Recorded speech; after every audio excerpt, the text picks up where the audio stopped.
SIR phase 2పై Congress party ప్రత్యేక దృష్టి. నారాయణగూడలోని తాజ్మహల్ హోటల్లో నిర్వహించిన ఎస్ఐఆర్ ఫేజ్ 2 ట్రైనింగ్ మరియు మీటింగ్ కార్యక్రమంలో ఖైరతాబాద్ నియోజకవర్గం SIR Congress party in-charge coordinator, Telangana రాష్ట్ర బ్రాహ్మణ సంక్షేమ పరిషత్ చైర్మన్ శ్రీ బసవరాజ్ శ్రీనివాస్ గారు ముఖ్య అతిథిగా పాల్గొన్నారు.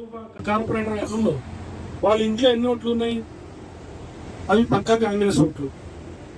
అట్లనే మా అధ్యక్షులు గారు ఉన్నారు, వాళ్ళ ఇంట్లో ఇట్లాంటివన్నీ ఐడెంటిఫై చేసి ఇప్పుడు వాళ్ళు దాన్ని ఎట్లా డీలింగ్ చేయాలనే ప్లాన్లో ప్రక్రియ జరుగుతుంది. మా రణగిరి గారు గాంధీభవన్ నుంచి వచ్చారు, ఆయన పర్ఫెక్ట్ ట్రైనింగ్ ఇస్తారు. దీన్ని అడ్డుకోవాలి. ఇప్పుడే BLA-2 మేజర్ వర్క్ అనేది కూడా ఇప్పుడే జరుగుతుంది. మనకి డ్రాఫ్ట్ లిస్ట్ హ్యాండ్ ఓవర్ చేశాను. తర్వాత ASDD ఉంటుంది, యాబ్సెంట్, షిఫ్టెడ్, డెప్త్, డూప్లికేట్. దాంట్లో నోటీసులు రావు, దాన్ని మనం ఎట్లా రివైవల్ చేయాలి. తర్వాత డ్రాఫ్ట్ లిస్ట్ ద్వారా డిజిటలైజ్ చేశారు, కానీ ఆ ఎనామలీస్ కానీ అన్మ్యాప్డ్ ఓటర్స్ కానీ మీకు BLOs BLA-2కి అవి ఇచ్చారా లేదా.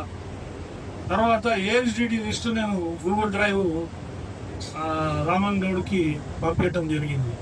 అది డౌన్లోడ్ చేసుకోవాలి. ఈ 4 లిస్టులు పెట్టుకొని మనము రేపు గ్రామ సభలలో కూర్చొని మ్యాక్సిమం మంది రెక్టిఫై చేసి మళ్ళీ మెయిన్ స్ట్రీమ్లోకి వాళ్ళని తీసుకురావాలి. ఒక ఓటర్ని ఎప్పుడైనా ఒక ఓటర్ని డిలీట్ అయ్యే ఓటర్ని మనం లిస్టులోకి తీసుకొస్తే వాళ్ళు మన జిందగీలో మర్చిపోరు. ఎందుకంటే వాళ్ళు లిస్టులో లేకపోతే వాళ్ళకి స్కీమ్స్ రావు. చాలా గవర్నమెంట్ ప్రొవైడ్ చేసే డాక్యుమెంట్లో కూడా వాళ్ళని టోటల్గా పక్కకు పెట్టాల్సిన ప్లాన్ చేస్తున్నారు. సో అందుకని ఆ ఓటర్ మిమ్మల్ని ఎప్పుడు మర్చిపోడు. ఆ ఓటర్ మనకి బ్యాంక్ లాగా ఫామ్ అవుతారు.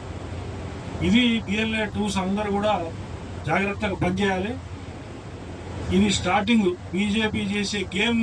ప్రతి అర్హమైన ఓటరు ఎస్ఐఆర్ ప్రక్రియలో భాగస్వామి అయ్యేలా BLAలు BLOలు సమన్వయంతో పనిచేయాలని ఈ సమావేశంలో సూచించారు. ఇలాంటి మరిన్ని ముఖ్యమైన సమాచారం కోసం TBSP ఒఫీషియల్ యూట్యూబ్ ఛానల్ను సబ్స్క్రైబ్ చేయండి.